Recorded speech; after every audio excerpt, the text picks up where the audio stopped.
நம்ம தமிழ்நாட்டில் என்னதாயா நடக்குது? 23 வியாழக்கிழமை தேர்தல் நாள் எல்லாத்துக்கும் தெரியும். ஓட்டு போடுங்க ஓட்டு போடுங்கன்னு கூவி கூவி எல்லாத்தையும் வர சொல்லி போட்டு கடைசியாக பார்த்தா வெளிநாட்டிலேருந்து வந்தவங்க ஓட்டு கூட கள்ள ஓட்டாக போடப்பட்டிருக்குது. என்ன நடக்குதுன்னே தெரில.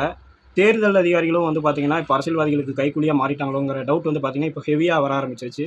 ஒன்றும் இல்லை, சென்னையில் வந்து பார்த்திங்கன்னா திடீர்னு பஸ் வரல.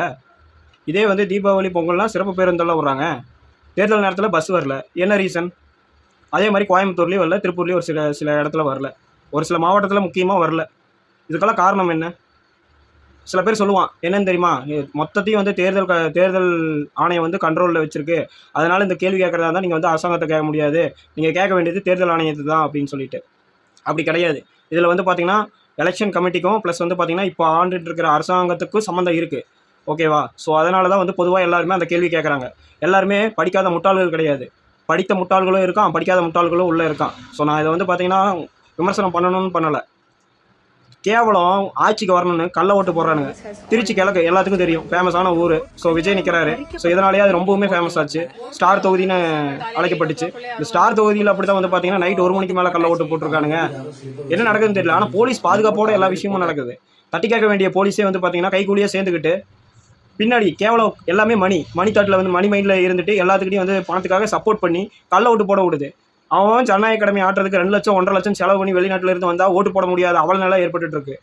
அப்படி இருக்கிறதா இருந்தால் கள்ள ஓட்டு போட்டு அவங்களே இருக்கிற ஆட்சியை கண்டினியூவாக நடந்துட்டு போச்சு. அது எதுக்கு வந்து பார்த்தீங்கன்னா கண்டினியூவாக எல்லாத்தையும் வேஸ்ட்டு, கம்பெனியை லீவோட சொல்லி ஒவ்வொரு கம்பெனியாக வந்து அவனுக்கு டைமையும் வேஸ்ட் பண்ணி ஒர்க்கர்ஸை வந்து லீவ் விட்டு போய் ஓட்டு போடுங்க ராசான்னு அமுச்சு விட்டு மக்களும் வந்து பார்த்தீங்கன்னா வெயிலில் நின்று மண்டை காஞ்சி எதுக்கு ஓட்டு போடணும் கேட்குறேன். தில்லு இருந்தால் தைரியம் இருந்தால் என்ன பண்ணணும்? அவன் நேர்மையாக வந்து பார்த்தீங்கன்னா ஓட்டை வாங்கணும், கேட்டு வாங்கணும், மக்கள்கிட்ட எங்களுக்கு ஓட்டு போடுங்கன்னு கேட்டு வாங்கணும். அதை விட்டுட்டு அதே தில்லோட கள்ள ஓட்டு போடக்கூடாது. நம்மள்ட்ட என்ன அதிகாரம் இருந்தாலும் என்ன ஆட்சி இருந்தாலும் என்ன பணபலம் இருந்தாலும் ஓட்டு அப்படிங்கிறது ஒரு வேல்யூபிளான விஷயம்.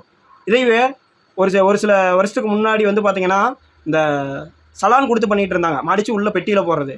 இப்போ என்னென்னா வந்து பார்த்திங்கன்னா பட்டன் அழுத்துற முறையில் கொண்டு வந்திருக்காங்க. நான் என்ன கேட்குறேன் அப்படின்னா, எல்லா கம்பெனிலையும் பஞ்சஸ் மெத்தேடு வந்திருக்கு. அதாவது என் கைரேகை இருந்தால் மட்டும்தான் ஆக்சஸ் பண்ண முடியும் அப்படிங்கிறது. என்னோடய ஆதார் கார்டோட இணைச்சு இதை வந்து பார்த்திங்கன்னா செயல்படுத்த முடியும்னு சொல்லிட்டு நிறைய பேர் சொல்லியிருக்காங்க. படித்த பசங்க நிறைய பேர் சொல்கிறாங்க இந்த விஷயத்தை.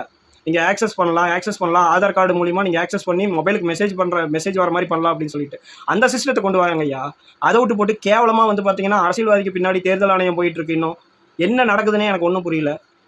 ஸோ இந்த எலெக்ஷன் வந்து பார்த்திங்கன்னா எலெக்ஷனாட்டம் நடந்துச்சா அப்படின்னு சொல்லிட்டு மனசாட்சி இருக்கிறவங்க கமெண்ட் பண்ணுங்கள். அப்படியே வந்து பார்த்திங்கன்னா இந்த வீடியோ பிடிச்சிருந்தா நம்மளோட எம்ஆர் வேணு சேனலை ஃபாலோ பண்ணிக்கோங்க. Thank you all.